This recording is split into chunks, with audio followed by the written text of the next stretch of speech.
What's up guys, it's Scott here and today we're going to infinity and beyond!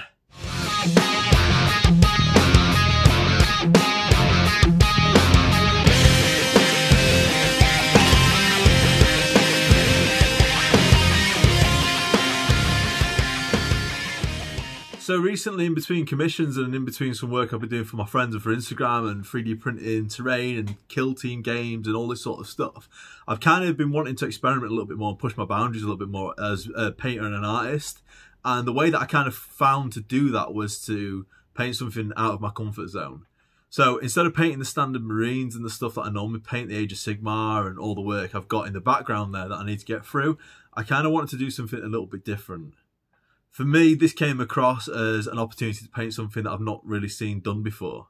So I had a look around and I saw some stuff, and having kids run around the house and stuff all the time, you're constantly seeing toys and films that they watch, and I couldn't help but notice that Buzz Lightyear looks a little bit like a Space Marine. Ever so slightly. So I took the opportunity, I was given some models from one of my mates, and I took the opportunity to see what I could do and see if I could turn this guy into a Buzz Lightyear. So let's get to it. So the model I'm using for this Buzz Lightyear project is just a Space Marines Reaver that I got from one of my mates from a Let's Build kit, easy build sort of thing that he got from a starter set, and he's not used it. So I thought, well, let's have a bit of a crack with this. I'm playing kill team mainly more than 40k, so I kind of had the model spare.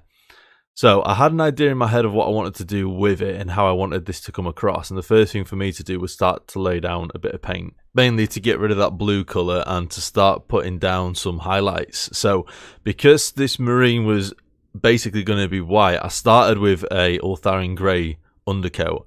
And I know I should probably have primed this in a different colour to start with, and I kind of learnt my lesson with that as I went further on with this, but it was part of a learning process for me painting white. It's one of the first models I've ever painted pure white. So I base layered it in Ulthuan Grey and tried to get rid of some of the awful blue plastic that it was starting with. Once the Ulthuan Grey was laid down and I had the base colour with all the blue covered, I decided to cover it over using some white ink.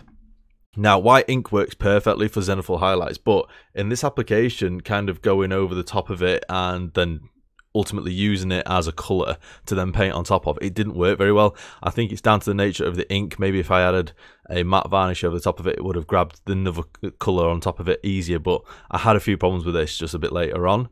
But ultimately what I want to achieve with this is a little bit of a zenithal highlight at the end of the day. It's going to be white, and it's quite hard to highlight white. With the zenithal highlight done, I decided to use some Apothecary White as sort of a contrast to it. I've been very interested to see how the Apothecary White would work, because white is naturally quite a difficult colour to both shade and to highlight, and the Apothecary White apparently fixed this. For me, I found it had quite a lot of issues, mainly with the paint peeling off the top layer. That might have been down to the fact that I had ink on it as a zenithal highlight rather than a flat sort of colour, and that could have been attributed to the issues with it. But either way, I kind of wanted just to show you and to tell you that sometimes we go ahead with these plans for our miniatures, especially when we've seen something do it in the past or you've seen someone else use this sort of technique. And for me, this just did not work, and it's just one of those things. Luckily, I'm in a position where I could just respray this straight over the top. It didn't cause any damage to the actual smoothness of the model at all, of the miniature. So it's easy enough for me to just go straight back over it with another sort of coat of a zenithal highlight and then work from there instead of using the Apothecary contrast paint. With the model back to its standard zenithal highlight that I did originally, and with the contrast paint kind of covered over, I was feeling a lot more confident with this model. The next step that I used was the contrast black Templar, just to go through the parts on the stomach and around the back of the legs and stuff like that, and highlight all those areas, as well as going through all the areas that had any non-metallic metal that I wanted to paint on this, so such as the bolt pistol and the knife. For me, going straight over a white or a whitish colour using black Templar gives a really nice non-metallic metal effect, and you only need to add a few streaks of highlights and then you've kind of got a metallic effect without going too crazy. Using the same principle, I then went around all the bags and satchels and stuff on the model using Wyldwood brown contrast paint. Again, there's quite a lot of satchels and stuff on this easy build model. It's probably not as much as I would have included it if I was trying to build this from a set, but as I had the model laying around, I didn't want to waste the plastic and waste the miniature. So with this brown, I found it gives a really nice sort of tanned leather battered effect without it being too much difficulty or too much effort to put in. The way it sort of puddles and pulls in certain areas makes it look more like it's a fabric rather than a metallic colour, and it works really well with the brown. With all the leather and all the metal and black bits done on the model, I started putting some colour into this. It was quite difficult to see the vision of what I had with this, because looking at a picture of Buzz Lightyear and looking against a Reaver, they're kind of similar but not similar. Some of the armor pads and the panels and stuff are completely different, so I kind of had to interpret this the best way I could. The green that I chose for this was Moot Green. It's one of my favourite greens, and I think especially when you start giving it a little bit of a battered look and a bit rusty and shining some silver through it, it looks really good. I think it's the closest colour that I was going to get to the actual green on Buzz Lightyear. So I went around and I did the legs and I did some of the chest panels and stuff, and a little bits around the wrist and the hands as well. With the green done and the model actually starting to look a little bit more like what it's supposed to look like, I started to put on the purple. For this I use Xereus Purple, I think I'm saying that right, Xenos Purple. It's from G-Dub, and it's a really nice purple. Again, it was the closest match I could kind of find. Now, this hasn't got wings on it, so I can't really do the wings that Buzz Lightyear's got, and he hasn't got an open face, and the mask wouldn't really suit, so I kind of had to interpret this the best way I could. So what I did is paint the sort of air ducts on the back of the backpack purple, and also the whole helmet, and then did the fingers as well on the gloves and the gauntlets purple as well, just to give it a little bit more colour, a little bit more contrast.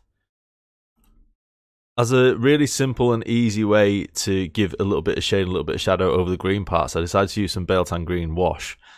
This for me kind of got into all the little bits and nooks and crannies around the joints on the legs and on the arms, around the chest and the belt area. And it was really easy to kind of give it that little bit of depth in a really simple one coat solution. For the grenades that strapped to the chest, I used Dark Angel's Green Contrast, again just to make a really quick, simple solution to something that needed painting without me putting too much effort and detail into it. And then I also used a really light blue for the chest piece for the emblem. Buzz Lightyear kind of has a blue badge with his, so I wanted to make the little skull and crossbones on the chest similar colour, even though it's not the same design. Using the tried and tested method for the purity seal, I used some Xandri Dust and then used some Agrax Earthshade to give it a bit of shade, and then highlighted again using Xandri Dust before putting the word Andy across it, just to kind of give a bit of nod to the film. And then the wax on the purity seal was given a first layer of Screamer Pink, followed by some Druchii Violet, and then again just highlighted with some Screamer Pink. Trying to be a bit old school, I decided to paint the casing on the bolt gun using Mephiston Red and then highlighting using some other red shades. And then for the non-metallic metal colour that I wanted around the bolt gun, around the metal parts, I highlighted it using a single metallic. Because of the non-metallic metal nature using the Black Templar, all I needed was one single highlight just to prove and to show that it's metal. So I used Stormhost Silver on this, and I picked out some of the highest raised areas and then just did a few streaks down it as if it was gleaming in the sort of sunlight. I repeated this process across the length of the blade edge as well to give it kind of a sharp looking keen edge, and just did 2 or 3 glimmers or light shafts down the side of the blade itself, the flat edge. At this point the model for me was looking a little bit too clean, and the backstory that I kind of wanted to give this was that, you know, Buzz Lightyear is a space marine and he's been hunting down Emperor Zurg for years, and he's battered and he's bloodied and he's got damage on his armor. He's just not fresh out of the factory. So what I did is I used an old knackered brush that was all splayed and stippled on some Typhus corrosion across it to kind of give it more of a dusty and rust effect, and then finished doing the similar thing as well using some Stormhost Silver across the areas that I wanted to show as if the paint had chipped off and it had gone metallic but not quite rusty just yet. I found when trying to do the metal edged or the bare metal edges on the armor underneath it, it's easy to use just some foam that you've got out of some of the protective stuff that you'd carry your models around with naturally. So the Kill Team case that I've got, I just ripped off a little bit of foam that I'm not going to use and kind of stippled around the edges that I wanted to have a bit of a keen edge and caught the sunlight on it.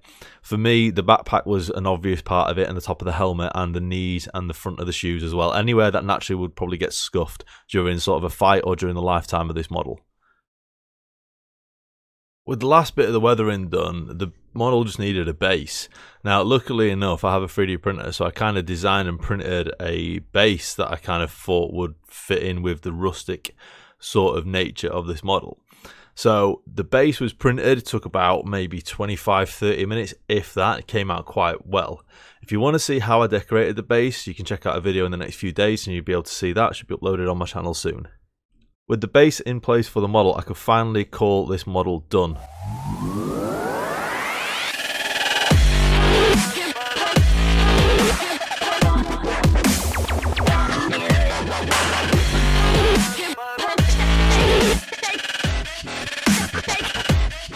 So as you saw in the video, this is something that I really enjoyed doing. There was a few pitfalls that I found along the way, and it's stuff that I learned both as a painter and an artist that I can do differently in the future. This is one of the first times I've used G-Dub's contrast paints, and it's really great for certain applications, but I find for Space Marine armor, from a personal level, I don't think it's something that I'm going to use in the future. I'd like to use it for more organic stuff, and I'm excited to see what I can use for in the future to see if I can improve speed painting, and also to show you guys some really basic sort of painting techniques and tools that you can use to get your army battle ready. So if you guys like the video and you want to help and support the channel, all you need to do is hit that thumbs up button, subscribe if you haven't already, and then share the video around with your friends. That's all for now, guys. See you next week.